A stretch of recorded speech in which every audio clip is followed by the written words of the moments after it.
আজকে কিন্তু আমি একটা অন্য রেসিপি নিয়ে চলে এসেছি। এটা আছে বেগুন কুচি কুচি কাটা, আর এটা কিন্তু মাছের তেল।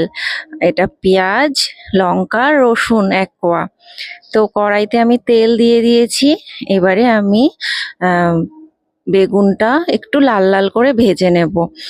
যারা খুব নাক সিটকাও মাছের তেল, বাবা মাছের তেল কি বাজে, তারা কিন্তু এই রেসিপিটা করে অবশ্যই খাবে।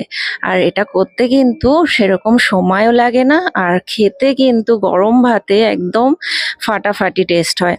তো দেখো আমি এক এক করে সমস্ত মশলা দিয়ে দিচ্ছি। তার উপরে আমি মাছের তেলটাও দিয়ে দিয়েছি। মাছের তেলটা থেকে তেল ছেড়ে গেলে তখন কিন্তু সেই ভেজে রাখা বেগুনটাও দিয়ে দিতে হবে। দিয়ে ভালো করে কষতে হবে। তার মধ্যে লঙ্কার গুঁড়ো, জিরের গুঁড়ো দিয়েও কষতে হবে খুব ভালো করে, অবশ্যই একদম ধিমে আঁচে। তারপরে সামান্য একটু জল দিয়ে দেবে যাতে তেলের কাঁচা ভাবটা কেটে যায়।